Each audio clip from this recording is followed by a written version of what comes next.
এই বইটার যত তারিফ আমি করব কম হয়ে যাবে। আপনি জানেন 1944 সালে এই গোটা পৃথিবীতে জাস্ট দুইটা কারেন্সি ছিল, একটা হচ্ছে সোনার কয়েন দিনার, আর একটা হচ্ছে রূপার কয়েন দিরহাম। এই পুরো কারেন্সি সিস্টেমটাকে চেঞ্জ করছে কারা? জায়নিস্ট মুভমেন্ট, ইহুদি খ্রিস্টানদের একটা গোপন সংগঠন। তারপরে তারা কাগজের টাকা, সিলভারের পয়সা এবং ডলার মার্কেটে সাপ্লাই দেয়। এরপর উচ্চবিত্ত, মধ্যবিত্ত এবং নিম্নবিত্ত মতবাদের জন্মদাতা কারা? এই মতবাদটা আমাদের ব্রেইনে ঢুকাই দিছে কে? এরকম অনেক গুরুত্বপূর্ণ প্রোটোকল জানতে পারবেন আপনি দ্য সিক্রেটস অফ জাইনিজম থেকে।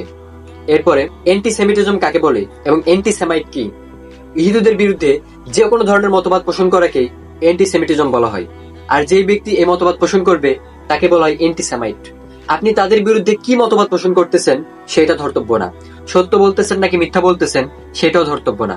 ফর এক্সাম্পল, প্যালেস্টাইনে আরবদের অধিকার নিয়ে কথা বলুন, বলশেবিক বিপ্লবে তাদের গণহত্যার কথা বলুন, শিক্ষা ব্যবস্থায় তাদের ষড়যন্ত্র কথা বলুন, চলচ্চিত্র শিল্পে তাদের অশ্লীলতার কথা বলুন, ব্যাংকিং ব্যবস্থায় তাদের ষড়যন্ত্র কথা বলুন, ধর্ম প্রচার নামে রাবেদের বিভ্রান্তি ছড়ানোর কথা বলুন, অথবা অনুসন্ধানী কোনো রিপোর্টে তাদের জড়িত ব্যক্তিদের নাম প্রকাশ করুন।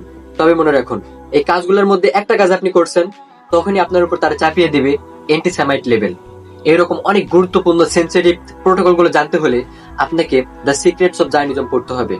এজন্য আমার ওপিনিয়ন হচ্ছে, প্রত্যেকটা মুসলমানের ইহুদি খ্রিস্টানদের চক্রান্তগুলো বোঝার জন্য হলেও, একবারের জন্য হলেও দ্য সিক্রেটস অফ জায়নিজম পড়া উচিত।